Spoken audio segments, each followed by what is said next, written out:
Hi, a very warm evening to all of you who are here. Thank you for joining us. Before I start the program, I must say that when January comes here in Gujarat or in Ahmedabad, the whole world is actually looking at us. Because every year, now and then, we organize a vibrant Gujarat kind of a summit, and there are people and knowledge all across the globe which comes down to this Ahmedabad city. Today, we are going to have a kind of a discussion about India and Uncle Sam. And I look at this also as a kind of a pre-vibrant kind of a talk, where we will be talking about some global opportunities and global challenges. And let's put our hands together for one global speaker who is amongst us. So first of all, let's warmly welcome Shri Naresh Gehiji, ESQ, the founder and a principal attorney who has almost around 5 to 6 offices in the US. And he is visiting Ahmedabad for the first time, and he really wanted to meet us all and share, all his experiences, his anger, and his way ahead directions, for all of us as to how now we should look at the world. On the other hand, when you look at globally, sometimes you feel the world is becoming one family, and sometimes you feel that there is so much of war happening between every superpower and supremacy. For 1 year now, Russia and Ukraine are fighting against each other. The Middle East war never seems to cease. China is looking at Arunachal and Taiwan at the same time. So whether it's going to be a war or whether we should put our hands together and minds together to see how superpowers should be interacting with each other, how they should be communicating with each other, and what's the way that supreme powers like US and India should collaborate with each other on certain subjects. And one of the very key subjects is obviously the immigration and the international legal services. Sir, with your due respect, we first of all welcome you to AMA and to this wonderful lecture. So just let me set the tone by inviting you. Thank you so much.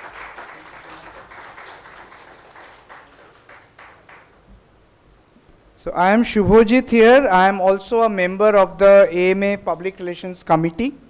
And on that behalf and that note, I thank AMA for giving me an opportunity to be able to introduce AMA to you and Naresh Gehi sir to the audience of AMA today. Sir, Ahmedabad Management Association was established in year 1956 by Dr. Vikram Sarabhai. AMA today commands the highest respect and recognition from all quarters, be it business, profession, industry, government or academics, and this not only in Ahmedabad or Gujarat but all over India. From a handful members in 1956, our family today has around 400 institutional members and over 3,000 individual members. These are people who come together on this forum to exchange ideas, information and experiences that enrich their managerial skills and competence. The programs that AMA conducts are always need-based to enable maximum people to take advantage of our activities. We impart quality services and programs at very nominal fees. We have multiple programs and activities happening here like management development training programs, export-import programs, 6 months post-graduate and graduation programs in affiliation with California State University, San Bernardino. Includes 8 different types of management programs. In fact, the initials AMA, Ahmedabad Management Association, could always and will stand as always moving ahead. So that's what we call ourselves. And in the next millennium, we are really looking to move ahead together, as a team and with great knowledge from, stalwarts like you, sir. So thank you again for joining us. And friends, for the first time, we have globally renowned Mr. Naresh M. Gehi, ESQ, the founder and the principal attorney of Gehi's Immigration and International Legal Services, coming to Ahmedabad and giving his thought and speech on Indo-US immigration as well as safeguarding investment opportunities. Shri Gehiji is a well-known name who makes regular appearances on highly regarded platforms such as the CNN, ABC World News with Brian Ross, Fox News, WP1X11, Ox panel of ABA, and has even featured in Forbes magazine. He is an acclaimed writer of immigration for everyone. He has also represented high-profile Bollywood celebrities as his clients, even Shah Rukh Khan to name one of them, and has fought and settled a case against Trump model management. He has even served in the finance team of the former First Lady and former presidential candidate Hillary Clinton, leading her to receive, and that's why he has received several awards from the New York State Senate and members of Congress.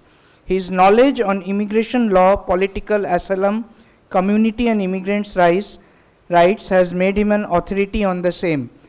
Today, sir is here with multiple key pointers that he will like to share with us, ranging from how to obtain your green card through the investor visa program EV5, about the B1, B2 visa program under the Biden administration, family-based immigration to the United States, and several thoughts on what to do if your case is struck before the American consulate and how to start branch offices for Indian companies in America.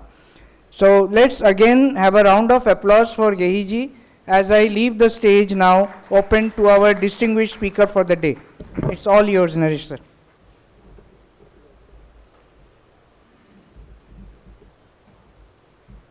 Good evening, everyone. It's a pleasure being here in Gujarat today, and I'll try my best to keep it as simple as possible. And luckily I speak 7 Indian languages and 7 foreign languages, so don't hesitate to ask me a question if you don't understand me. So મને એકદમ સરસ ગુજરાતી નથી આવડે પણ મારું કામ ચલી જાય. आपको हिंदी बोलना है, मराठी बोलना है, गुजराती बोलना है, सिंधी बोलना है, पंजाबी बोलना है, मैं बोल लूँगा, लेकिन आपको समझा दूंगा ज़रूर. और फॉरेन लैंग्वेज होगा तो उसी में भी मैं बात कर लूँगा. Firstly, a big thank you to these wonderful people for organizing this great event today. A round of applause to all of them for doing a fabulous job.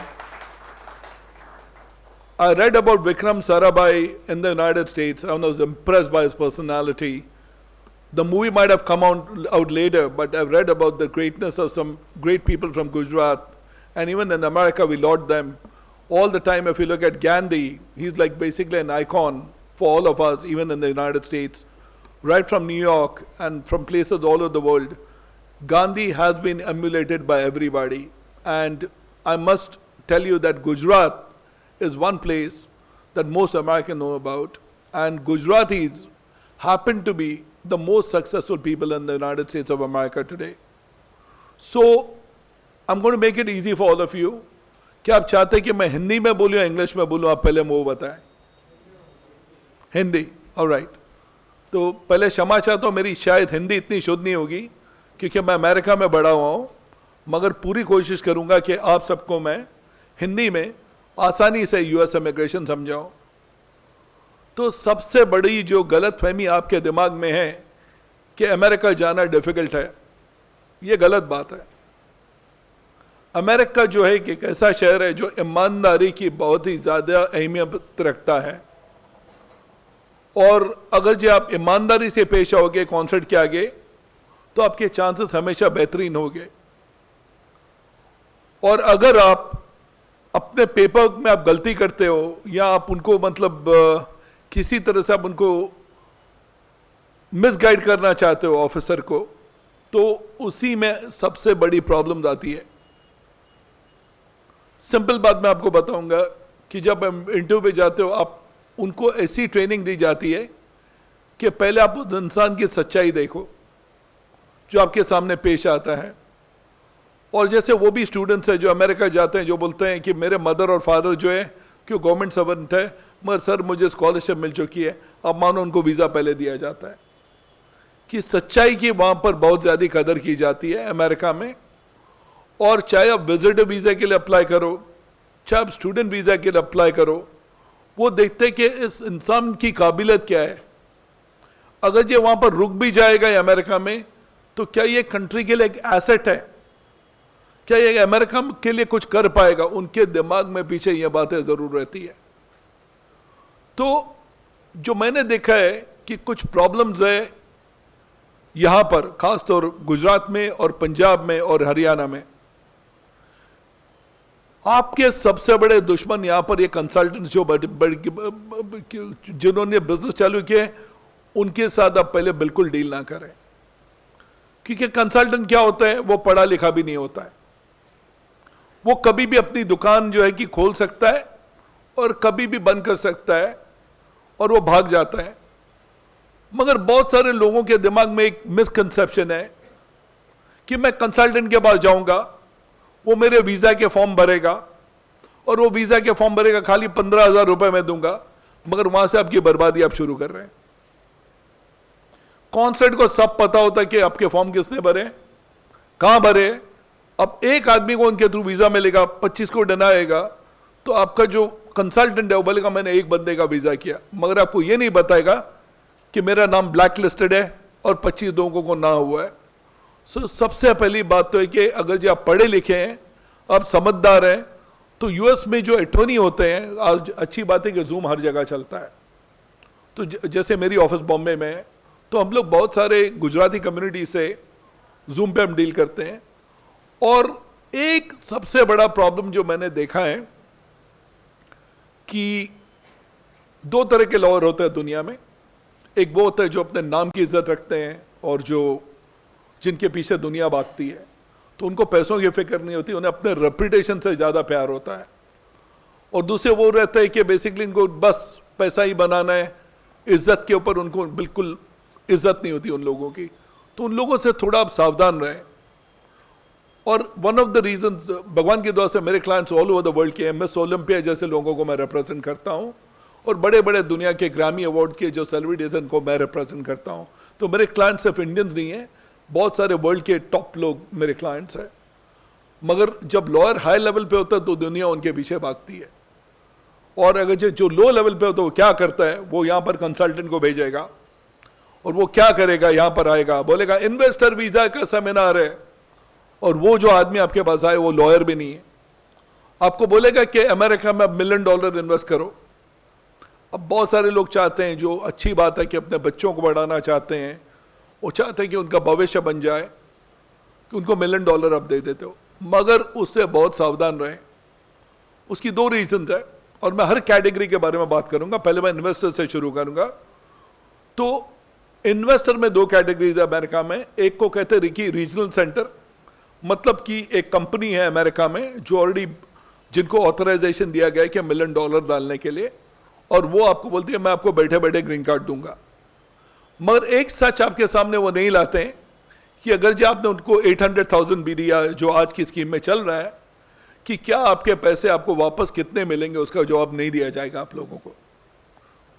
उसकी रीजन ये है कि अमेरिकन लॉ के मुताबिक जो law है कि जब आप 800,000 उनको देते हैं, वो रिस्क एसोसिएटेड वेंचर में होना चाहिए, और ये लॉ है। मगर उनको डर ये रहता है कि कल मैंने अगर आप लोगों को सच पेश किया और आपको बोला कि आपके 800,000 आपको वापस नहीं मिलेंगे, तो लोग बोलेंगे मने अहियां पैसा नहीं लगवाना चाहिए। तो वो बात से आप सावधान रहें।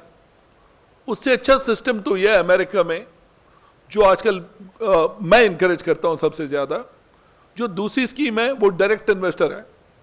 मतलब अमेरिका क्या बोलती है कि आपके पास $1 मिलियन है और आप फैमिली से ले सकते हैं और 1 ईयर के अंदर दे सकते हैं, जमा कर सकते हैं अच्छे अकाउंटेंट के थ्रू। तो अमेरिका आपको बोलती है एक काम करो, आपके $1 मिलियन आप रेडी रखो। सर आप काम क्यों नहीं करते हो, आप अमेरिका जाओ, हम चाहते हैं कि आप वहां पर एक बिजनेस खरीदो, और वो बिजनेस खरीदने के बाद आप आपका $1 मिलियन अपने मन मर्जी के प्रोजेक्ट में डाल दो, और उसमें आपका रेट ऑफ रिटर्न भी बहुत ही हाई होता है, 30-40% होता है, क्योंकि अमेरिका में मतलब making money is not that hard. और उसके बाद में आप $1 मिलियन में बहुत सारे गुजराती जो है वो मोटल ले लेते हैं, उनको एक्सपीरियंस रहता है, कुछ लोग होटल ले लेते हैं, कमाना चालू, और उसके अंदर 10 आपको वर्कर रखने पड़ते हैं। और लोगों को लगता है 10 एक बड़ा नंबर है, बड़ा नंबर नहीं है। आपको सिंपल एग्जाम्पल बताता हूं मैं, जो मैं रिकमेंडेशन देता हूं लोगों को, मैं बोलता हूं आप एक गैस स्टेशन खरीद लो 24/7 का। गैस स्टेशन आप पेट्रोल पंप बोलते हैं, यहाँ पर हम लोग गैस स्टेशन बोलते हैं। तो उसके अंदर क्या आपको 12-14 लोग लग ही जाते हैं, क्योंकि वहां पर दिल्ली होती है अंदर। दिल्ली मतलब एक जैसे डंकिन डोनट हुआ, वो बहुत बिजी होता है, साथ में आपका जो है कि गैस स्टेशन होता है, साथ में कन्वीनियंस स्टोर होता है, वो उसमें पैसे भी बहुत बनते हैं। और अभी आपने क्या किया, $1 मिलियन आपने अपने बिजनेस में डाले, प्रॉपर्टी ले ली, एवरेज इनकम आपका जो मैंने देखा है, नेट आपका इनकम $30,000 to $40,000 आता है उसमें मंथली। और या अगर जे आप किसी थर्ड पार्टी को पैसे देते हो, आप रुके रहे हो और आपको यह भी नहीं पता वो आदमी आपका कॉल उठा रहा है, बोलेगा रीजनल सेंटर में हमारा काम चलते ही रह रहा है, और आपको ना पैसों का ठिकाना है ना ग्रीन कार्ड का ठिकाना है। ये आज के तारीख में सबसे बड़ा इशू मैंने देखा है लोगों को। और ये जो लोग आते हैं यहाँ पर बड़े बड़े बैनर लेकर, अमेरिकन लोग लेकर, उससे थोड़ा सावधान रहें, अपना ड्यू डिलिजेंस करें, क्योंकि ये भी देखा गया है कि अमेरिकन लॉ के मुताबिक अगर ये कंपनी अच्छा नहीं करती है, उनको ओपन राइट है बैंक्रप्सी फाइल करने की, और बैंक्रप्सी फाइल कर दी तो आपके पैसे डूब गए। तो ये नहीं कहूंगा कि सारे जितने प्रोग्राम्स है वो अच्छे नहीं है, मगर कुछ गवर्नमेंट के भी प्रोग्राम्स है वो अच्छे हैं। हमेशा चाहे आपका फ्रेंड है, ये मैसेज आप क्लियरली उनको बता दें कि जब आप इन्वेस्टमेंट करते हो तो लॉयर के थ्रू जाएं, क्योंकि कंसल्टेंट जो होता है कल अपनी दुकान बंद कर लेगा और आपको बाय बाय बोलेगा, आपको मिलेगा भी नहीं दुनिया में। So be very careful about that. ये बात हुई इन्वेस्टर्स वीजा के बारे में। अब सेकंड बात जो हम करने जा रहे हैं लोगों के लिए, एक बड़ा ही सिंपल तरीका है, जो आपको ये जो आते हैं ना इमिग्रेशन वाले, आपको सच नहीं बताएंगे, क्योंकि उनको $1 मिलियन से मतलब होता है 50 लैंड मिल गए तो $50 मिलियन बन गए उनके जेब में और वो चले गए। एक दूसरा आसान तरीका है अमेरिका जाने का। आज आपकी कंपनी है यहां पर, और लोगों को मैं बोलता हूं इंडियन गवर्नमेंट को में भी आप टैक्स भरो, टैक्स भरो। आईटी कंपनी है आपकी, टेक्सटाइल कंपनी है गुजरात में आपकी, मिल्क की कंपनी है आपकी, आप अपने फील्ड में माहिर हो, अमेरिका आपको आराम से बुला रही है। वो कह रही है कि आपके पास कितने लोग काम करते हैं सर यहाँ?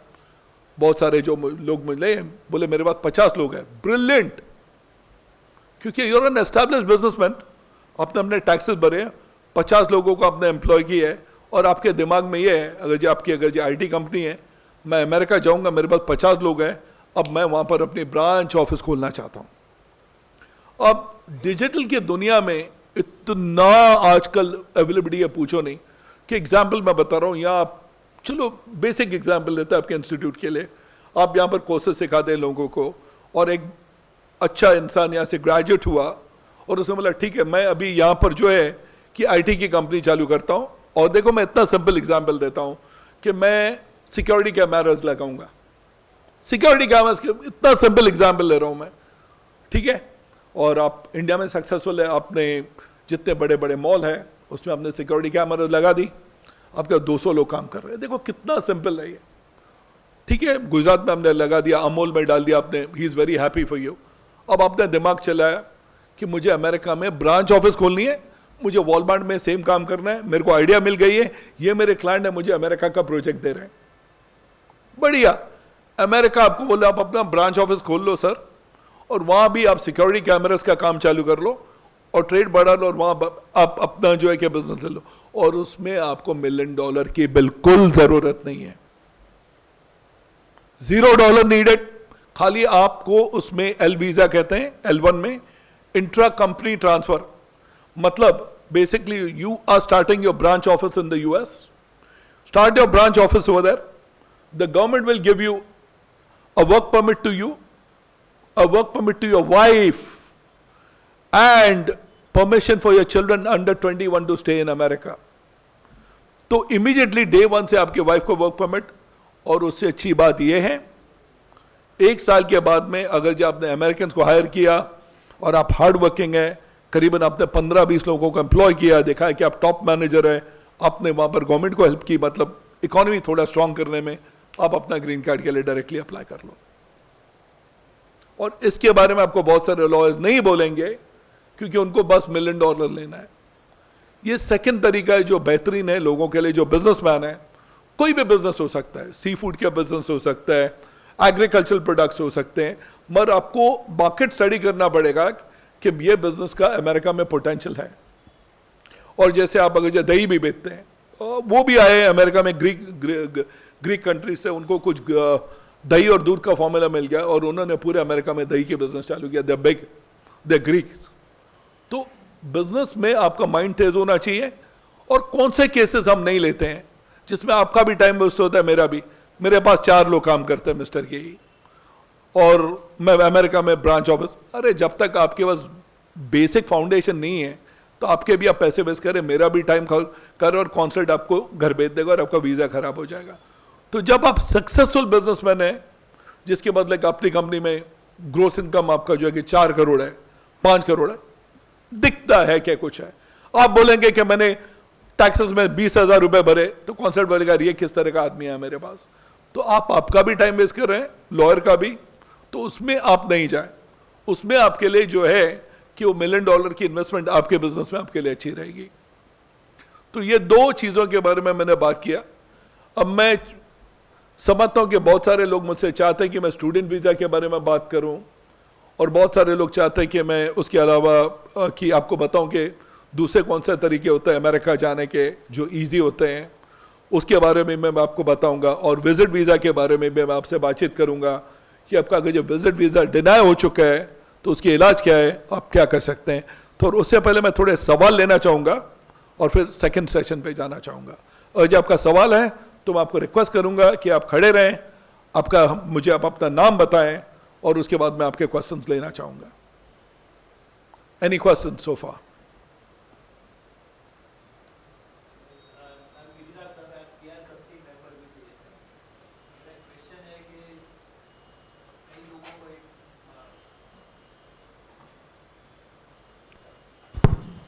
I am Giriraj Dave, PR committee member for MM। कई लोगों का एक गलत फहमी है कि अगर आपके पास में अगर कोई भी वीज़ा अप्लाई करने के लिए जाना है, विजिटर है, स्टूडेंट वीज़ा है, तो उसके लिए आपके पास बैंक बैलेंस होना चाहिए। तो there are some people who are generating charging money and generating bank balance for you for about day और 2 और समथिंग लाइक दैट। प्लस आपके पास एसेट्स होना चाहिए, आपके पास गोल्डन ज्वेलरी वगैरह होना चाहिए। So what is the whether it is truth or not? And second thing, most of the cases में मैंने देखा है, if they are satisfied, they don't ask you to show any of the document. Please comment. Yeah, so this falls under section 214 of the Immigration and Nationality Act. I'm a walking book. I can tell you from the back of my head what is needed. Section 214 of the Immigration Act says you only have to prove a non-immigrant intent. मतलब ये है कि आपको ये बताना पड़ता है कि मैं अमेरिका में जाके रहूंगा नहीं। Law is very clear. और सबसे बड़ी गलती लोग ये करते हैं कि आपके यहाँ पर कंसल्टिंग कंपनी है, अरे बोलेगा अभी जाओ हमारे पास, वहां 50 वीडियो, उनको मारो गोली। कॉन्सर्ट तो रुका हुआ है कि आप उन लोगों के पास जाओ ताकि आपको जिंदगी भर का बैन मिल जाए, आपको फ्रॉड का बैन मिल जाए। और ये लोग क्या कर रहे हैं कि जैसे आपने बताया फेक पेपर्स बनाते हैं, फेक बैंक अकाउंट बनाते हैं। सावधान, क्योंकि अमेरिका में आपका रिकॉर्ड आपने जिंदगी भर के लिखा खराब कर लिया। और इसीलिए एक कहावत है कि जब आप बीमार हो ना तो आप वो ऑर्डिनरी आदमी के पास जाकर कभी गोली नहीं लेना, क्योंकि आप कभी भी खलास हो जाओगे। डॉक्टर के पास जाया करो। तो क्योंकि उनको लॉ पता होता है, और लॉयर जो होता है उनको लॉ सही आता है। और आप बताओ कि देखो मेरे पास हर चीज तो खुदा के पास भी नहीं होती, तो आप बोले कि मेरे पास घर है या मेरा जॉब है और मेरे पास ये है। और लॉयर आपको जो होता है, अच्छा लॉयर आपको प्रेजेंटेशन सिखाता है। America is all about style and presentation. और जो मैंने अभी भी देखा है, जो मैं एक्चुअली मिस पटेल से बात कर रहा था यहाँ पर, तो मैंने उनको बोला कि यहाँ सबसे बड़ी बात यह है जो मैं देख रहा हूं कि इंडिया में हम लोग का दिमाग बड़े तेज है, मगर जो अमेरिकन की जो स्टाइल होती है ना, बड़ी निराली होती है। और अमेरिका स्टाइल पे चलता है, और वो पर्सनालिटी जो होती है स्टाइल से आती है, और वो इंडिया को सीखनी है अमेरिका से। और जो मैंने यहां पर पब्लिक स्पीकिंग के भी कोर्सेज देखे हैं, they have a long way to go. और क्षमा चाहता हूं कि जब मैं सच बताऊं कि अमेरिका में लोगों को ईगो नहीं है। वहां पर अगर जज से भी मिलोगे ना, चाहे वो कितना भी बड़ा जज हो, मुस्कुराकर आपके साथ वहां पर टेबल पर आकर आपको बात करेगा। यहां पर लोगों के इतना हम लोग के नॉलेज है ना, तो हम अपने आप को यहाँ पर शहंशाह समझते हैं। अमेरिका में आपको सिखाया जाएगा, चाहे वो कितना भी बड़ा बादशाह है ना, most of them will tell you, I want to still learn from you. This is what we need to learn from Americans. और अपना सर जमीन पे देखना सीखो। जो महात्मा गांधी ने कहा है वो सही कहा कि हम लोगों के जो ये है ना इतने बड़े।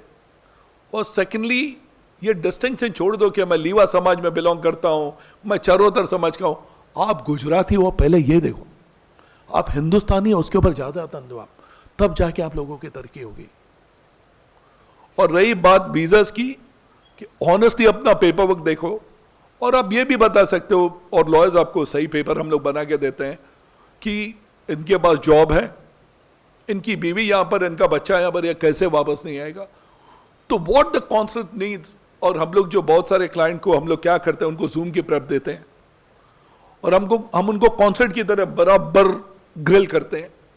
और फेल हुआ तो कोई बात नहीं है, आपको एक बार फेल करेगा, 2 बार फेल करेगा, थर्ड टाइम आपको वीजा देगा। और अगर आप कंसल्टेंट के पास जाते हो, आपको 212 की बार लगा दी, आपने गलत पेपर दिया, फिर आपकी छुट्टी। छुट्टी मतलब 212 जो फ्रॉड बार होता है ना, सबसे बुरा होता है, वो भी मैं जीत चुका हूं बहुत बार। मगर अल्टीमेटली मैं ट्रायल लॉयर हूं, जो कोर्ट टाइगर जो आप बोलते हैं, मैं कोर्ट्स में केसेस लड़ता हूं। तो मतलब प्रॉब्लम ये है कि एक कहावत है हिंदी में कि बुरे काम का बुरा नतीजा। तो पेपर वर्क को सही रखो, सही सलामत रखो, एंड गॉड विलिंग आपको अपना वीजा मिल जाएगा। ये आपके सवाल का जवाब। और B1 B2 वीजा जो है, जब आप अप्लाई करेंगे, make sure you take a good lawyer. और उसमें क्या रहता है कि कॉन्सर्ट भी इज्जत करेगा, बोले मैंने ये लॉ फर्म को यूज किया और उन्होंने पेपर बनाया, तो कॉन्सर्ट खुश होता है, आपको बोले आपको सही गाइड किया गया। क्योंकि वो भी कॉन्सर्ट ऑफिसर्स है जो बॉम्बे से रिजाइन हो चुके हो, मुझे ऑफिस में कॉल करते हैं, sir I want to come and work for you, मेरे लिंक्डइन पे हुए। तो वो जानते हैं कि ब्रांड होती है ना, आपको रिप्रेजेंट करती है, फिर इसमें आपका फायदा है। लेकिन एक बात मैं आपको कहना चाहूंगा जो डिफिकल्ट नहीं है, खासतौर अगर जो आपका कोई भी दोस्त की कंपनी है जो बड़ा है। और मैं अभी आज खाने पर गया था मेरे मैनेजर के साथ में, जो बहुत ही बेहतरीन मैनेजर है मेरी, शमशाद के साथ में। और ये रेस्टोरेंट में मैं गया, क्या नाम था उस रेस्टोरेंट का, गोवर्धन। अब गोवर्धन वाला आराम से अमेरिका में फ्रेंचाइज बना सकता है, आप मानोगे? तो ये देखो कि अगर जो आपका प्रोडक्ट है, अमेरिका आपको बुला रहा है, इतना अच्छा है अमेरिका, मगर आप लोगों को नॉलेज नहीं दिया जाएगा। क्योंकि उसमें क्या है कि लॉयर्स को छाछ मिलती है, उनको लस्सी का टेस्ट लग गया अपने मुंह पर। $1 मिलियन मिलेंगे, तो अगर जो एक डील में आपसे 50 मिलियन लेके जाता है, तो बोलेगा यार मैं उनको सच क्यों बताऊं कि ये दूसरे तरीके हैं अमेरिका जाने के। तीसरा जो बहुत इंपॉर्टेंट है, गाइडेंस जो होती है। एक कहावत है कि you can never climb mount Everest without a good Sherpa. कि जो सबसे बड़ा मैंने प्रॉब्लम देखा है इमिग्रेशन में, कि लोगों को सही गाइडेंस नहीं है। और लोग क्या करते हैं, अपने बोले मेरा 50,000 बच जाएगा, मैं खुद ही फॉर्म भर दूंगा। काहे को यार, क्यों करते हो? वो कहावत है ना गुजराती में, जानो काम सोई जाने, बीजो करे गोतू खावे। बराबर बोला मैंने गुजराती, थोड़ी बहुत आती है मेरे को, मैंने बोला। तो उसी तरह से काम बराबर करो और अपनी विजन लॉन्ग टर्म की रखो। एक इंडियन मूवी मैंने यूएस में देखी थी, मैं अमेरिका में बड़ा हूं, मगर मेरे को उसका डायलॉग बहुत पसंद आया था। और मैंने बोला ये मूवी मेरे को पसंद नहीं है शायद, लेकिन ये डायलॉग मैंने लिख लिया था, दूर का फायदा देखो, नजदीक का नुकसान मत देखो। उसको खिलाड़ी बोलते हैं। और अगर आप खिलाड़ी है तो ये देखो कि मुझे अमेरिका में सक्सीड होना है, और इतना डिफिकल्ट नहीं है जितना लोग समझते हैं।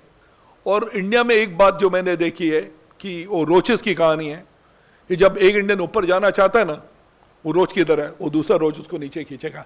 अरे वहां होता ही नहीं है, मेरे कजन ने 5 बार वीजा लगवाया, उसका नहीं हुआ, उधर आसान नहीं है। जिसमें जिगर होता है ना, वो कहीं भी ऊपर पहुंच जाता है। मेरी कहानी जो है, रैग्स टू रिचेस की कहानी अमेरिका में आज, और मेरे बारे में बहुत कुछ लिखा गया है अमेरिका में। मैं उनमें से था जो अमेरिका गया बड़े यंग एज पर, सड़कों पर सोया, लेकिन टॉप पर आ गया, क्योंकि मैंने गिव अप नहीं किया, किसी की बात नहीं सुनी, अपने दिल की चलाई। ये मेरी रियल स्टोरी है। और आप में अगर ये विश्वास है कि आपको अपना बिजनेस चलाना है, there is no country like America today. और जो आपको ये कंट्री आपको सपोर्ट देती है ना, जो आपको इंफ्रास्ट्रक्चर देती है, वो बड़ा ही मजबूत है। और ये रही बिजनेस वालों के लिए बातचीत। अब रही कुछ और कैटेगरीज है अमेरिका में जिसमें आप डायरेक्टली ग्रीन कार्ड के लिए अप्लाई कर सकते हो, शायद आपने सुना भी नहीं होगा ये। तो एक एग्जाम्पल लेते हैं कि यहां पर समझो कोई पीएचडी स्टूडेंट है और उसकी पीएचडी हो चुकी है और वो समझो चाइना गया, जापान गया, वहां पर अपने कॉन्फ्रेंसेस पे वो अटेंड किया वो, और उसने एग्जाम्पल कोविड के बारे में अपने पेपर्स लिखे या उसने सार्स के बारे में लिखे और उसकी पब्लिकेशंस आ गई और CNN में आ गई या दूसरे पेपर्स में आ गई और उसने उसके बारे में लेक्चर्स किया। और वो कोई भी फील्ड हो सकता है, वो दूध की भी फील्ड हो सकती है, न्यूट्रिशन साइंस हो सकती है, IT हो सकता है। You can directly apply for a green card EB-1 के मुताबिक। आपको अमेरिका बोलते हैं आप अगर जो मिस्टर ब्रिलियंट हो, वो एक्टर हो सकता है, वो डांसर हो सकती है, कोई भी हो सकता है जो कलाकार है, अमेरिका उसको डायरेक्ट ग्रीन कार्ड देता है। But you should be a known actor, you should be a known dancer, you should be written about. और जैसे एग्जाम्पल लेते हैं, अमृता सेन है, उनको 2 मिनट में अमेरिका ग्रीन कार्ड देगी। लेकिन आपको वो लेवल पे भी नहीं जाना है, आपको रेगुलर लेवल पर अगर जो आपको PhD है, आपके पब्लिकेशंस है और आप अगर जो मतलब स्पीकर बन चुके हैं प्रेस्टिजियस एसोसिएशंस में और आपको कुछ अवार्ड्स मिल चुके हैं, तो you can directly apply for green card. Of course you need a lawyer, but you can present your paper work and gate A green card. अगर जो आप किसी वेल नोन डांसर को जानते हैं, एक्टर को जानते हैं, ये दोस्ती हम नहीं छोड़ेंगे जिसने गाया है सोनी निगम की तरह, अमेरिका बोलती है वेलकम, हम आपको वो वीजा देते हैं। तो बहुत सारे रास्ते हैं। अब बात करेंगे इसके बाद स्टूडेंट वीजा के बारे में, जिसके लिए बहुत सारे लोग दिलचस्प है जानने के लिए कि किस तरह से स्टूडेंट वीजा की एप्लीकेशन होनी चाहिए, क्या उसका प्रोसीजर होना चाहिए और कैसे स्टूडेंट्स गलतियां करते हैं, उसके बारे में हम बात करेंगे। और एक छोटा सा ब्रेक लेंगे क्वेश्चंस के लिए। एनी क्वेश्चन सो फार?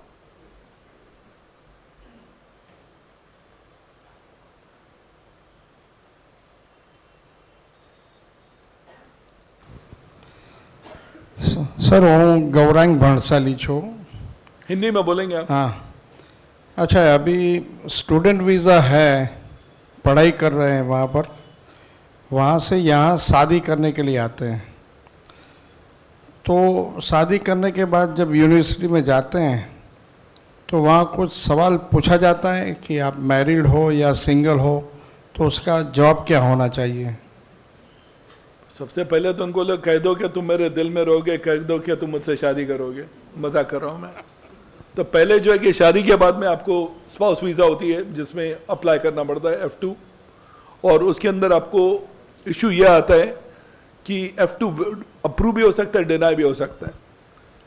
उसकी वजह यह है कि वो under the INA student visa is a non immigrant visa है।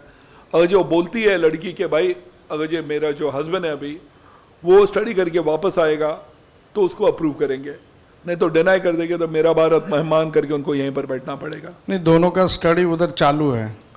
अगर जो वहीं पर है वो स्टूडेंट वीज़ा पर है, अभी स्टूडेंट वीज़ा पे हैं। दोनों F1 पर है, मतलब दोनों F1 पर तो हैं। दोनों को F1 पर रहने दो। नहीं, इधर आने के बाद शादी करने के बाद जब वापस जाते हैं तो यूनिवर्सिटी में, उनका दोनों को F1 चालू रहने दो, कोई प्रॉब्लम नहीं है आपको, कोई दिक्कत नहीं। कोई उसमें- जरूरत नहीं आपको ट्रांसफर करने की। और अगर जब दोनों को स्टूडेंट पे रखेंगे तो आपका फायदा ये है कि एक को H1 मिलता है तो दूसरा H4 पे जा सकता है।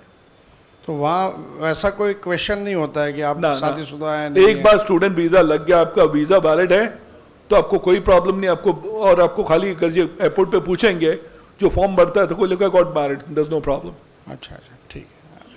अच्छा, अभी दूसरा सवाल ऐसा Yeah, है। one question. I'll have to take another question. I'll take your next one later. Everyone can just post one question. Later on, if you have anything, I can talk to you in person. I Yeah. want to give everyone a chance, please. My name is हुकूमत Dave. Sir मुझे ये पूछना था, suppose हमारे पास US का visitor visa है, बराबर है, अगर उसको लीगली वर्क परमिट में कन्वर्ट कर सकते हैं, हाँ तो कैसे? और दूसरा, सपोज़ अगर वहाँ पे हमें कोई अपना खुद का कन्वीनियंस स्टोर या लिकर स्टोर चालू करना है, सब अच्छी बात है आपके लिए। आपको क्या करना चाहिए, ये बड़ा सिंपल हो चुका है अभी। एग्जाम्पल आपको बताऊं, पहले तो आपको एक अच्छा चार्टर्ड अकाउंटेंट ढूंढना पड़ेगा इंडिया में, ओके, तो आपके पास होगा ही। तो आप एग्जाम्पल आपकी प्रॉपर्टीज है, कानून आपको बड़ा क्लियर बता रहा है अभी कि आप अपनी प्रॉपर्टीज बेचो या पेरेंट्स से अपना शेयर ले लो या चाहे आप किसी से ब्रदर से भी लोन ले लो, आपको $1 मिलियन जमा करना है। नहीं नहीं नहीं, $1 मिलियन मान लीजिए वो बजट ही नहीं है, बजट नहीं है आपका। अगर सेकेंडली liquor आपकी store- कंपनी है, कंपनी भी है, लेकिन लिकर स्टोर अगर सपोज हम स्टार्ट करते हैं बराबर है, तो नॉर्मली उसमें क्या लेता है मैक्स टू मैक्स $100,000, उसमें में लिकर स्टोर ओपन हो जाता है। सपोज अगर कन्वीनियंस स्टोर करता है तो उसका भी बजट नहीं, लेकिन आप समझ नहीं रहे ना, क्योंकि क्वेश्चन नहीं कि 100,000 में अमेरिका आपको चांस नहीं देगी फिर। नहीं नहीं, मैं नहीं कहता, मैं क्या कहता हूँ, सपोज हमारे पास यूएस का विजिटर वीज़ा है, हाँ हम यूएस में है, हाँ, उसको लीगली वर्क परमिट या बिजनेस के अंदर कन्वर्ट करना है तो हम कर सकते हैं, अगर है तो कैसे? 100,000 में नहीं कर पाओगे आप। ओके, तो उसका कोई दूसरा कोई ऑप्शन नहीं है, जैसे यूरोप की तरह, यूरोप के लोग उसको कन्वर्ट करके देते हैं 100,000 में आपका जो है कि अगर जी आपका यहाँ पर बिजनेस बहुत ही जबरदस्त है और जिसमें आपका जैसे मैंने बोला 25-30 लोग काम करते हैं, तो अमेरिका आपको ब्रांच ऑफिस खोलने की का मौका दे सकती है, मगर 100,000 पे नहीं, तो आप ज़्यादा कुछ नहीं कर पाओगे। अच्छा, तो मतलब इसका मतलब ये हुआ, अगर हमारे पास जो विजिटर वीज़ा है तो उसकी जो वीज़ा कैटेगरी है वो चेंज नहीं होगी, चेंज आप स्टूडेंट पे कर सकते हैं वहाँ पर ये वो, लेकिन स्ट्रगल बहुत ज़्यादा होगा आपको। बिजनेस में नहीं होगा ना, उसके लिए क्योंकि India is not a member of the E2 countries, तो आपके पैसे वेस्ट हो जाएंगे। Okay fine. Next question, please. One after another, stand up. I'll go, no. Let's go by rows. 1, 2, 3, 4. Makes my life easy. We'll go with the rows first. Second row, then third. USA में थोड़ा systematic हूँ, थोड़ा American हूँ ना, तो थोड़ा ज़्यादा ही systematic हो, क्षमा चाहता हूँ मैं। जी, सर ये यूएसए में ब्रांच ऑफिस ओपन करना हो तो उसके लिए क्या क्या? पूरा हम कर सकते हैं आपके लिए, दैट्स नो प्रॉब्लम। अगर जे आप पे आपके जानने वाला कोई भी डायनामिक बिजनेसमैन है, America is open for that, we can help you until the end. लेकिन उसमें प्रोसीजर क्या रहता है? प्रोसीजर ये है कि पहले आपका बिजनेस होना चाहिए, 1 ईयर से ज़्यादा वो एग्जिस्टेंस होना चाहिए, सक्सेसफुल बिजनेसमैन होना चाहिए। ये मेरा पर्सनल नंबर है, 20-25 लोग आपके ऊपर काम करते हैं, बुक्स पर है, और आपने टैक्सेस अच्छे भरे हैं और आपका बिजनेस मॉडल अच्छा है, वेबसाइट वगैरह है, तो अमेरिका बोलते हैं अब हम बिजनेस प्लान बनाएंगे और आपको सेट कर सकते हैं। और मैं कहता हूँ लोगों के 50 या 100,000 आपके पास होना चाहिए, तो एटलीस्ट 100,000 तो चाहिए, क्योंकि आप वहाँ बिजनेस, आप वहाँ पर आ जाओ। जैसे आपने बोला कि आपको आईडी का बिजनेस चालू करना है, क्या आपको वहाँ पर एक स्टोरी लेना है, आपको वेबसाइट चाहिए और आपको बिजनेस रोलिंग करना है, तो चाहते हैं कि खुद तो पैसे आपके पास हो जेब में। और बैंक में जो मैंने देखा है कि बहुत सारे गुजराती जो अपने बैंक में 200,000 के आसपास होता ही है उनको, और गवर्नमेंट आराम से खुश करती है। लेकिन you should have a business, you should be successful. आप बोलेंगे मेरे बिजनेस में 3 लोग काम करते हैं, हाँ 3 लोग भी चलेंगे, लेकिन डायमंड का बिजनेस है जिसमें आपका 5 करोड़ है तो गवर्नमेंट हाँ बोलेगी। आप बोलोगे कि मतलब मेरे पास 3 लोग काम करते हैं, मेरा छोटा सा टेक्सटाइल का बिजनेस है, चांसेस बहुत कम है आपके। The bigger the business the more your chances are. Next row. Okay, so wait. So you are next. The gentleman here. Yeah, behind this wonderful lady. Yes. Hello, sir. I had opportunity to stay in New York for 3 years. So I wanted to ask you, is there any treaty between India and US where if I am paying like 50 to 100 crores in taxes here, so I get some, what do you say, opportunity to get a green card there? You can invest $1 million, and you have 2 ways of doing it. Okay. You can go through a regional center plan, wherein they'll keep the money there, and after 5 or 7 years, if you go with the state of owned affiliate, then they'll return your money, and you can get a direct green card. That's the best way for you to do it. That's one way. Or secondly, start your branch office if you have that kind of money, Okay. and I'll help you completely, Okay. and you'll be settled. So you don't have to spend $1 million. Within $100,000 or $200,000, if you run the business there, you can settle. Okay. So is there any provision for municipal bonds investment, like You need to have a business concept. Any Okay. business concept. Like, the only thing is if you're dealing with securities, you need the licenses there. Okay. But if you can just say that you're going to buy real estate, Okay. convert it a little more. मतलब आप बोलो कि मेरे पास दूसरा, मैंने ये इसमें successful हूँ, अब ये पैसा मैं वहाँ पर रियल एस्टेट में डालना चाहता हूँ, Okay. तो अमेरिका में आपको वो भी अपॉर्चुनिटी दी जाती है। Okay. That's तो आपको बॉन्ड्स में नहीं डालना है, उसको आप डायरेक्टली बोले मैं प्रॉपर्टीज में डालूंगा, मैं प्रॉपर्टी बाय करूंगा और मेरे पास इतना पैसा है और मैं इतने लोगों को हायर करूंगा, मैं इकोनॉमी बढ़ाऊंगा, you can still go for the LBs. okay. Thank you so much, sir. Welcome. Next person, next row. Yes, your name, please. So my name is Kandat Modi. Good evening. Good evening. तो अभी sir मैंने है ना 2017 में मैं मेरा wife और मेरी है ना डॉटर सबने साथ में मिलकर विजिटर वीज़ा के लिए अप्लाई किया था। हम बॉम्बे गए तो उन लोगों ने मेरे और मेरे वाइफ को दे दिया यूएस वीज़ा। मेरी daughter she is 30 years old, she is MBA finance, unmarried. तो अभी उसको वीज़ा चाहिए तो क्या करें? और उसको डेफिनेटली लॉयर की कंसल्टेंट की ज़रूरत पड़ेगी और लॉयर को पूरा प्लान बनाना पड़ेगा। हाँ। और उसमें टाइम लगता है और उसकी रिगरस इंटरव्यूज होती है लॉ फर्म के साथ में और पूरी फाइल सारी सही तरह से बनाई जाएगी, उनके चांसेस बेटर हो गए। ये 1 मिनट का काम नहीं होता है और उसमें आपको पूरी 9 यार्ड की तैयारी करोगे तो उनको विजिट वीज़ा के भी चांसेस है और स्टूडेंट वीज़ा के भी चांसेस है। Okay, thank you. आप कांटेक्ट कर सकते हैं शमशाद के साथ मेरे ऑफिस में जी, and will be happy to help you out. मैंने पहली बार हम है ना कि वो ना कंसल्टेंट थ्रू गए थे तो हमारा दोनों का तो एज के हिसाब से मान लो कि हो गया होगा, लेकिन उसका नहीं हुआ। बता रहा हूँ ना कि क्या रहता है, उनकी जो सोच रहती है ना, हाँ, वो लेवल तक की होती है। जो लॉयर की सोच रहती है ना, हमें ट्रेन किया जाता है कि ये सोचो कि कानून क्या कहता है और कॉन्सेप्ट क्या देखना चाहता है। और जो अच्छा लॉयर होता है ना कोर्ट में, वो ये नहीं देखता है कि मैं क्या प्रेजेंटेशन दूंगा दुनिया में, वो ये देखता है कि सामने वाले का प्रेजेंटेशन क्या होगा, मैं उसको कहां पर काट सकता हूं। तो इसमें आपका जो मेन गलती ये है कि अगर जब पहले तो उसको सोचना चाहिए था कि लड़की की एज कितनी है, सेकंड उसका बैकग्राउंड इतना सॉलिड होना कि आपको उनको कन्विंस करना चाहिए कि मैं वापस आऊंगी। और उसमें जब प्रेजेंटेशन होता है ना तो ऑफिसर्स कुछ ऐसे होते हैं ना, आपको डायरेक्ट क्वेश्चन शूट करते हैं और आदमी नर्वस होता है तो वहां पर वो डिनाई होते हैं। ये आपके बेटी का प्रॉब्लम था। So get in touch with Shamshad ji from my office, she will be happy to help you out. Thank you. Next question. Yes, red shirt.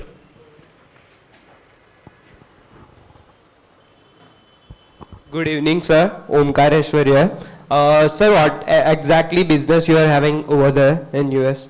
I'm a lawyer in America. Okay, and sir, me being a student, I'm doing my bachelor's right now. What tips would you like to give me for shifting over there and start my business over there? All right. So do you have a business right now or no? My father is having a firm. My father is having a chemical firm. Very good. Okay. So the first thing, it's a big company. No, not yet. कितने लोग काम करते हैं उसमें? 15 around. तो आपको पहले father की कंपनी ज्वाइन करो, उसको बढ़ाओ और उसमें अगर जो आप बढ़ाने की काबिलियत रखते हो तो डेफिनेटली तो अमेरिका अपना बिजनेस चालू कर सकते हो और आगे जा सकते हो। And tips you would like to give me? Tips मतलब आपको फादर का बिजनेस बढ़ाना पड़ेगा। Okay. और अगर आप बढ़ा सकते हो, उसको 30-40 पे ले जाते हो तो आपके चांसेस बेटर हो सकते हैं। Okay, sir. Thank you. आपके साथ थोड़ा TLC जैसे कहते हैं कि ठंडा लवन केयर आपके केस में डाला जाए और आप मेहनत करो तो आप डेफिनेटली यूएस में भी आप सक्सेसफुल हो सकते हो। और केमिकल्स की यूएस में बहुत डिमांड है। And I'm doing my bachelor's in biotechnology, so You can do very well. And if you need any further guidance, you can get in touch with my office. It may take a year or two. You're more like a diamond in the rough. And if you're nurtured properly, you can definitely settle in the US. okay, We sir. can show you many different ways of settling. बहुत सारे तरीके होते हैं आप जैसे students को आगे आने के लिए। Thank you, sir. Thanks. Yes. Good evening, मेरा नाम डॉक्टर शशिकांत भगत है और मैं मीडिया एकेडमिक से जुड़ा हुआ हूँ। मेरा सवाल नहीं है, जस्ट एक सबमिशन है। रिसेंटली यूजीसी ने अनाउंसमेंट किया है कि फॉरेन यूनिवर्सिटी इंडिया में आकर के इस्टेब्लिश कर सकते हैं और हायर एजुकेशन में कंट्रीब्यूशन दे सकते हैं। अभी आप थोड़े देर के बाद स्टूडेंट वीज़ा के बारे में बात करने वाले हैं, तो क्या ऐसा कुछ भी प्रोविज़न हो सकता है कि जो इंडियन यूनिवर्सिटीज़ है या हायर एजुकेशन इंस्टीट्यूशंस है, they can go and set up their campuses and Sure. this They is the can. point, yeah. But US में पहले तो आपको लाइसेंसेस, डिवीजन ऑफ लाइसेंसेस का आपको लाइसेंस लेना पड़ता है। और अगर जो आपका एजुकेशनल इंस्टीट्यूशन का लाइसेंस हो जाता है, या दूसरा इलाज आपके लिए है कि कुछ एग्जिस्टिंग यूनिवर्सिटीज़ होती है जिसके साथ आप जॉइंट वेंचर्स कर सकते हैं। और अगर जब जैसे एग्जांपल लेता हूँ, इंडिया में आज एक लैंग्वेज है जो बहुत फेमस है, जो अनफॉर्चुनेटली इंडियन नहीं जानते, जैसे यूज़ नहीं करते, संस्कृत। अगर जो आप संस्कृत को यूज करते हैं, आप हार्वर्ड से भी डील कर सकते हैं, येल से भी कर सकते हैं, बोल सकते हैं that we want to do a joint collaboration, और उसके मुताबिक आप उसको बोलते हैं कि जॉइंट वेंचर के थ्रू आप उसमें आप ले जा सकते हैं. That would be your best bet, क्योंकि एजुकेशन लाइसेंसिंग वगैरह मिलना बहुत डिफिकल्ट है यूएस में, और अगर जब सेटअप करना चाहते हैं तो उसमें बोर्ड ऑफ एजुकेशन इन्वॉल्व होता है, उनकी लाइसेंसिंग होती है. मगर आप उसको टर्न करना चाहते हैं तो आप यूएस यूनिवर्सिटी का एफिलिएशन ले लें, एसोसिएशन ले लें, वो आपके लिए स्टार्टिंग पॉइंट होना चाहिए. ये सवाल का बहुत सारे लॉयर आपको जवाब नहीं दे पाएंगे, बड़ा कॉम्प्लिकेटेड क्वेश्चन है जिसका मैंने आपको जवाब दिया. Next. Yes, your name please. Hello, my name is Rushabh Kapadia. I am a lawyer in India. My question is that, is there any provision for appealing the decision of rejection of visa? Unfortunately, under American law, no. Under American law, the answer is no. If it's a B1, B2, no. But there are ways of doing things, and you can put pressure on the consulate officer. There are ways to do those things. That's what I do. I fight at a very high level. I'm a federal lawyer in America.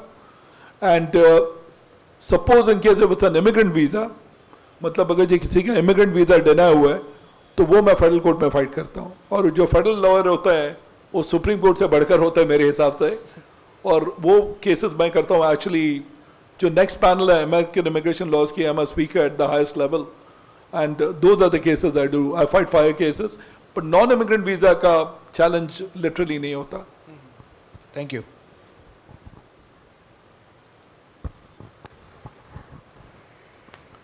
So talking about student visas, students की सबसे बड़ी गलती, यहां पर देख लिया कि America जाने का मौका मिला तो भंगड़ा चालू कर दिया, मैं जा रहा हूं. भंगड़ा मत करो, पहले ये सोचो कि आगे जाके इस कोर्स का फायदा क्या है. और जब स्टूडेंट वीजा के लिए लोग आते हैं तो आने के बाद रोना चालू होता है, क्योंकि living in America is not easy. और आप लकी आप इंडिया में रहते हो, यहाँ आपको एक स्ट्रक्चर है, एक फाउंडेशन है, आप लोग कम काम करते हो. मानो मेरी बात, आप लोग का जो वर्क एथिक है बड़ा ही रीजनेबल है. जो एवरेज मैं काम करता हूँ, मानो नहीं मानो, मैं 18 आवर्स पर डे काम करता हूँ, 16 to 18 on an average. 16 hours तो मिनिमम मैं निकालता हूँ काम पर, 15-16. जब आप लॉयर होते हो आपको ट्रेन किया जाता है कि 15-16 आवर्स आपको डालने हैं, and in my case work 14 on an average, और मैं 7 डेज तक काम करता हूँ. तो आप जब अमेरिका जाते हैं तो ये सोचें कि जब आपको कामयाब होना है तो आपका वर्क एथिक स्ट्रांग होना चाहिए. जब स्टूडेंट वीज़ा के लिए जा रहे हैं तो ये ना सोचें कि मेरे को मेरी एडमिशन मिल गई और मैं यही यूनिवर्सिटी में जाऊंगा. नहीं, क्या ये कोर्स करने के बाद क्या मुझे अगर जो रहना है आपको तो आप H1 की तरफ जा रहे हो, क्या आपको एम्प्लॉयर पिक करेगा, ये गाइडेंस कोई नहीं देता. और वहाँ पर सबसे बड़ा स्टूडेंट्स का ड्रॉबैक है. और अच्छी बात अब अमेरिका की अभी ये है कि अब साइंस फैकल्टी में हो तो आपके चांसेस बेटर है. अगर जब साइंसेस में नहीं हो तो आपको 3 ईयर का आपको वर्क परमिट नहीं दिया जा रहा है, 1 साल का दिया जा रहा है. और एक साल जो है कि बहुत ही कम टाइम होता है आपको आगे जाने के लिए. सो बहुत सारे स्टूडेंट वीज़ा के डिनाइल के केसेस हम करते हैं, और वो भी लोग हैं जिनको डिपोर्टेशन निकल चुकी है यूएस से, उनको भी हमने वापस मंगाया यूएस में. उसको फायर केसेस बोलते हैं, फैमिली डिपोर्ट होती है, तो वो भी केसेस में होप होती है, उनकी शादी हो या कुछ होता है, फ्रॉड के केसेस होते हैं, उनके वेवर्स होते हैं लिमिटेड सर्कमस्टांसेस में. तो बहुत सारी चीज़ें हैं जो स्टूडेंट वीज़ास की भी हो जाती है. कभी स्टूडेंट की गलती होती है कि कभी कभी पकड़े जाते हैं, ऑफ कैंपस में काम किया उन लोगों ने, इमिग्रेशन ने पकड़ लिया, तो तकलीफ होती है. तो स्टूडेंट पे हो तो आप डेफिनेटली अच्छे कोर्सेज लें, और कोर्सेज सही लोगे तो आपको H1 की संभावना होगी, और H1 के बाद आप ग्रीन कार्ड की तरफ देख सकते हैं. और स्टूडेंट वीज़ा के फ़ायदे ये कि ऑन कैंपस आप 20 आवर्स काम कर सकते हो, और उसके बाद में आपको OPD मिलता है. OPD के बाद में आप H1 पे जाओ तो काफ़ी चांसेस स्टूडेंट लोग के भी अच्छे होते हैं. मगर सही यूनिवर्सिटी चूज़ करना, सही कोर्सेज यूज़ करना, वो तकरीबन एक चैलेंज होता है बहुत सारे स्टूडेंट्स का, और वहीं पर स्टूडेंट्स मार खाते हैं. और स्टूडेंट वीज़ा पे आप जा सकते हैं, और आपको फाइनेंशियली आपको दिखाना पड़ता है कि आपके पास काबिलियत है और आपकी फैमिली के पास पैसे हैं, तो आपके लिए अच्छा रहता है. बट यूएस में जो एजुकेशन लेवल है बहुत ही ब्रिलियंट है, और आप पढ़ोगे तो आपकी पर्सनालिटी कंप्लीटली चेंज हो जाती है। और जो यहाँ पर इंस्टीट्यूशंस है इंडिया में भी, सबसे बड़ा फ़र्क ये है, शायद आप लोगों को इम्प्लीमेंट करना चाहिए। अब इंडिया का जो लॉ है, आप अगर ये बहुत सारे लॉयर से पूछो कि इंजंक्शन क्या होता है, तो बड़े आपको ऐसे बोलेगा, ओ मुझे इंजंक्शन पता है, मैंने 50 लिए। उनको यहाँ पर बहुत सारे लॉयर्स को इंजंक्शन का डेफिनेशन भी नहीं पता है। कोर्ट रिसीवर सबको पता है, लेकिन फ़र्क क्या है कोर्ट रिसीवर और इंजंक्शन में? मैंने बहुत बड़े लॉयर से बात की तो उन सबका मुंह छोटा हो गया। तो अमेरिका में आपको सिखाया जाता है कि उसका मतलब क्या है और उसको फाइट कैसे किया जाए, डिस्टिंक्शन क्या है, उसकी रीज़न है। जब मैं अमेरिका में पढ़ा तो पहले तो मेरे पसीने छूट गए, बोले क्या कर रहा है प्रोफेसर ये, ना इंडिया में तो ऐसे नहीं पढ़ाते हैं। अब इंडिया में अगर जो आप यहाँ आप फोटोग्राफिक मेमोरी, तो आप सब स्कूल गए होंगे यहाँ पर, और यहाँ पर बहुत सारे साइंस स्टूडेंट हैं। तो बोलो कि न्यूटन का फर्स्ट लॉ क्या है? Every object continues to be in a state of rest of uniform motion unless if acted upon by an unbalance force. Wow, done. Second वाला क्या है? The rate of change of momentum is directly proportional to the force and takes place in the direction of the force. Third wala, to every action force there's a reaction force equal in magnitude and opposite in direction. 3 laws of Newton's आपको मैं I can talk to you for hours. मगर क्या किया हमने हिंदुस्तान में आज? Student को क्या सिखाया हमने? रट्टा मारना। अमेरिका में वो नहीं सिखाया जाता। अमेरिका में आपको प्रोफेसर चैलेंज करेगा कि mister Gehi, now what happened, I was passing by on the street and while I was walking fast, I hit you and I went straight. Can you bring a lawsuit against me? तो आम Indian lawyer बोलेगा sure, तूने मेरे को touch किया। बोलेगा नहीं, समझाओ क्यों? बोले कि मेरे पास इंटेंट नहीं था तेरे को टच करने का, और अगर तू मेरे को सूट में तो आपका डिफेंस कैसे होगा? तो आपको हर फील्ड में, फिजिक्स से लेके आर्ट से लेकर, आपको सोक्रेटिक मेथड पढ़ाया जाता है। सोक्रेटिक मेथड का फायदा यह है कि इंसान समझता है और आपका ब्रेन बहुत शार्प हो जाता है। वो इंडिया में इंप्लीमेंट करना हर इंस्टीट्यूशन में जरूरी है, और वो मैं नहीं देख रहा हूं इंडिया में। बहुत सारे कम इंस्टीट्यूशन है जहां पर आपको सोक्रेटिक मेथड पे पढ़ाया जाता है, और मेरे बहुत ही अच्छे दोस्त हैं, वो आपके यहाँ पर टॉप लॉ यूनिवर्सिटी के डीन है। तो वहाँ के स्टूडेंट्स को मैंने हायर किया, और लोग तालियां बजाते हैं। मैं बड़ी बड़ी न्यूज़ेस देखता हूँ उनके बारे में, बोले मेरा बच्चा है स्कूल में क्या।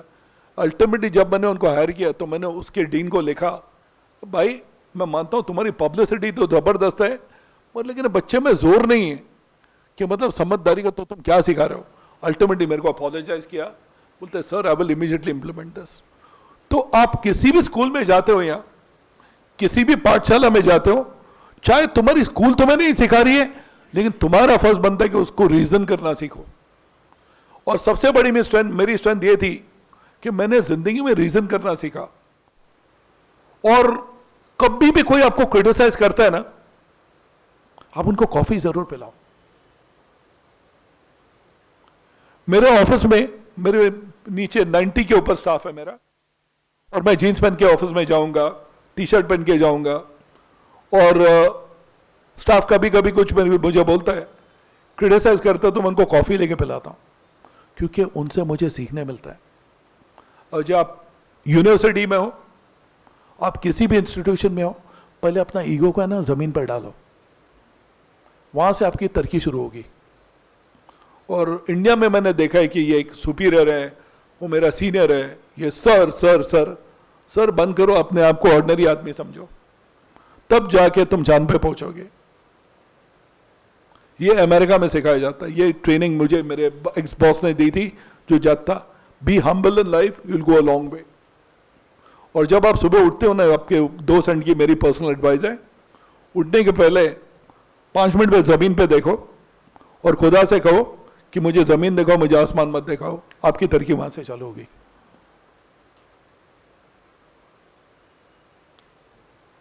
रही बात स्टूडेंट वीजा की, अब एक और कैटेगरी है जो मैं लोगों को कहूंगा कि प्लीज ये मैसेज आपके दोस्तों तक पहुंचाएं कि कंसल्टेंट से दूर रहें। अब गुजरात में, हरियाणा में, पंजाब में ऐसे लोग हैं जिन्होंने बहुत सारे हमारे अच्छे गुजरातियों को बर्बाद किया है। वो आपको बोलते हैं कि मैं आपको अमेरिका ले जाऊंगा, मुझे 75 लाख चाहिए, और ये बेचारा गरीब आदमी अपना गांव का सब कुछ बेचता है और उनको पीछे दरवाजे से बोलते मैं तुम्हें अमेरिका भेजूंगा, तुम पहुंच जाओगे। क्या आप लोग जानते हैं कि उनको कितनी कठिनाई हो रही है अमेरिका जाने में? वो मैक्सिको जाएगा, मैक्सिको में उनको डेजर्ट के थ्रू जाना पड़ता है, वहां पर सांप होते हैं, वहां पर किडनैपर्स होते हैं, रेपिस्ट होते हैं, डकॉइट्स होते हैं, उनको पकड़ के मार भी डालते हैं, और उसके बाद में वो लोग अमेरिका में जेलों में जाते हैं। जेलों में जाने के बाद उनको बॉम्बे छोड़ाया जाता है। तो एक मेहरबानी करो, आप कुछ भी गुजरात में कुछ करना चाहते हो, ये मैसेज जरूर फैला दो कि कंसल्टेंट लोग का धंधा बंद करवा लो आप लोग। ये बर्बादी की जड़ है आप लोगों के लिए। और इंटरनेशनल कन्वेंशंस के मुताबिक भी बड़ा क्लियरली लिखा हुआ है कि एलियन स्मगलिंग इज प्रोहिबिटेड। इसको कहते हैं एलियन स्मगलिंग, ह्यूमन ट्रैफिकिंग कहते हैं, और इसको कहते हैं कि ट्रैफिकिंग इन ह्यूमंस एक्ट। तो आप कभी भी देखते हो ना, जो आपका जानने वाला उनको आप एनकरेज ना करें प्लीज। वीजा के लिए अप्लाई करें, डिनाई होने तो कोई बात नहीं है, 3 या 4 बार करो या दूसरी कंट्री में जाओ, क्योंकि आप दूसरी कंट्री में भी जाओगे, आप वहां सेटल हो तो अमेरिका आपको वहां से दूसरी कंट्री में जाने का चांस देती है। So spread the word that it's not good for anyone to cross the border and come into America. That's not the right way of coming to America.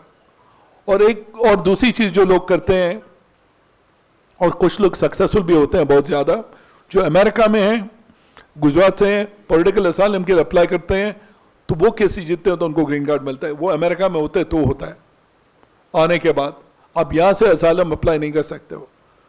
आप कर सकते हो लेकिन आपके चांसेस यहां से कुछ नहीं है। जब तक आप अमेरिका में नहीं पहुंचते हो तब तक आप असाइलम के लिए अप्लाई नहीं कर सकते हो। Any questions?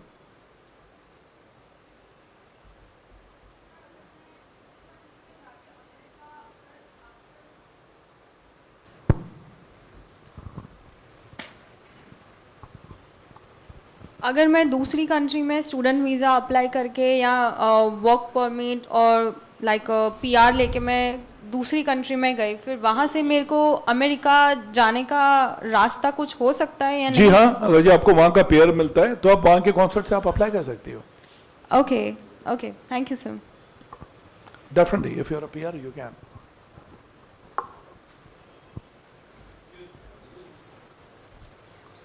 So I can take your questions personally, but as I said, one question will be taken over here, and I'll talk to you later if you want. We'll take it further.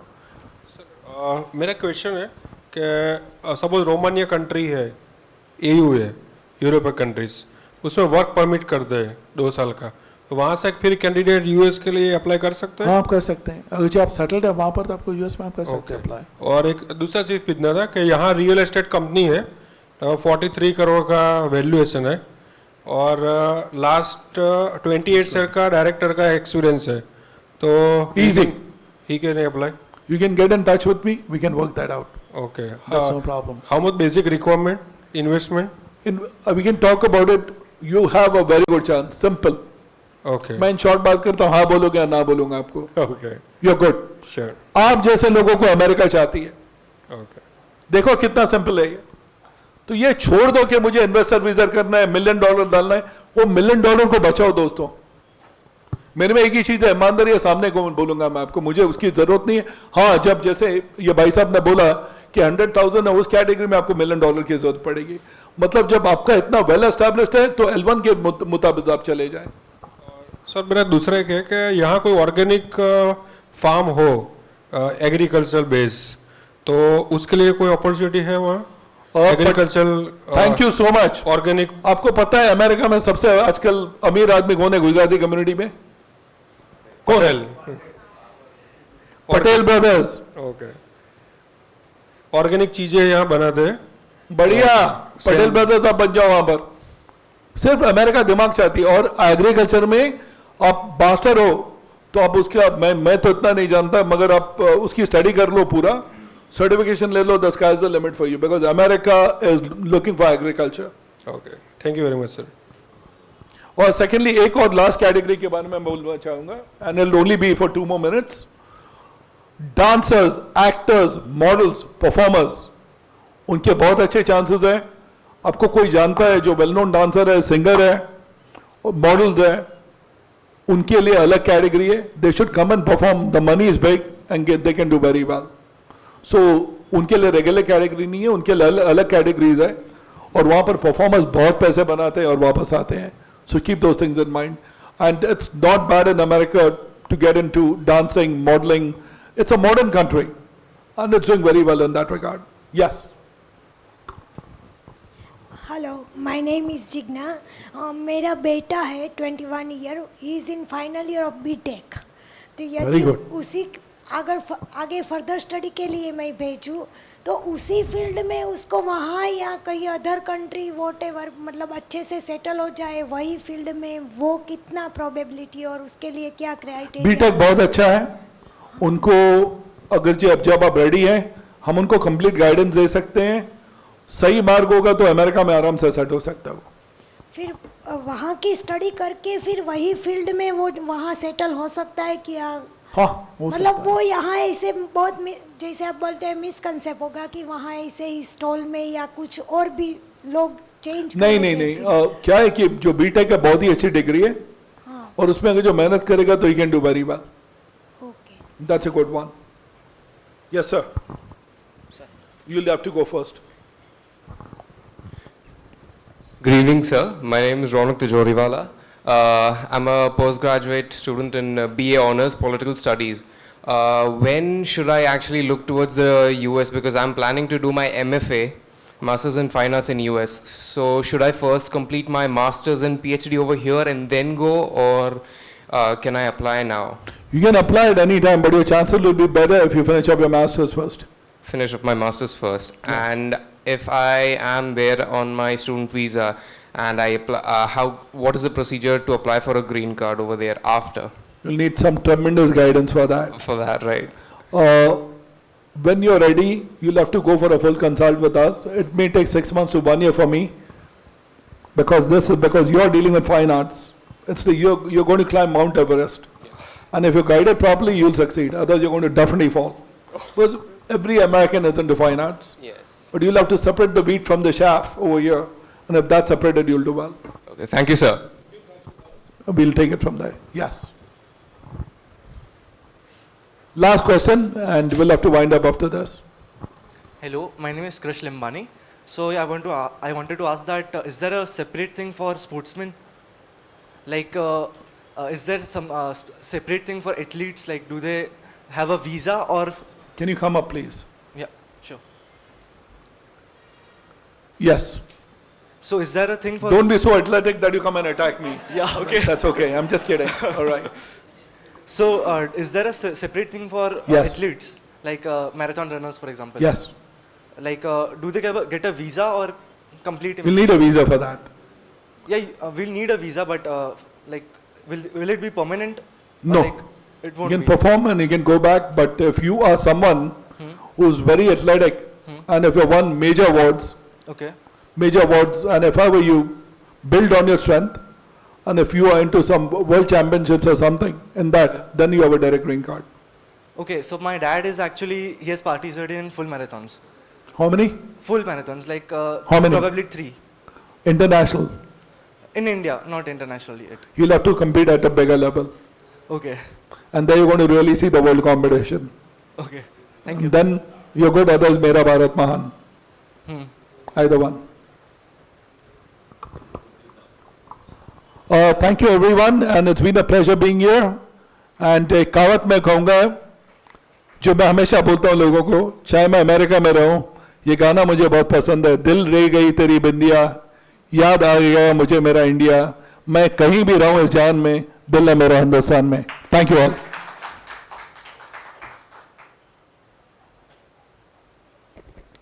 Friends, एक तरफ नरेश घेई जी का pin drop silence वाला एक lecture with answering all your questions, और दूसरी तरफ Patel brothers की success story. I think claps थोड़ा सा प्रोलॉन्ग्ड और ज़्यादा होना चाहिए for him to come all the way here and sharing his dreams and his thoughts. But ये सिर्फ trailer है. Believe me, there are many questions you will be having, and this was just a trailer. You need to get in touch with Shamshad ji and the team because they are on a mission, they are on a campaign. That's the reason that after coming to India, this time he thought that Ahmedabad should be one destination, and he wants to talk to more and more of community people and entrepreneurs and see that they are properly guided through. इन्होंने immigration for everyone करके जो किताब लिखी है, that's also a must read, but he has been a advocate for proper immigration guidance and specially being a Indian by heart, as he said, he has a special corner for Indian as well as Gujarati entrepreneurs who should be going out there and making a name. So thank you again, Nareshji. I'm sure we will be hearing more and more from you. The whole team of GEHI Immigration Services is here at our service. They are ready to guide and take you through the next level. So again, thanking you, sir, from on behalf of the AMA PR committee, and for coming down specially from Bombay to Ahmedabad to meet us all. And I'm sure this is just the tip of the iceberg. So on that pleasant note, let's have one final round of applause for Naresh sir, and we hope that he is able to guide us through that wonderful journey of meeting Uncle Sam soon. Thank you.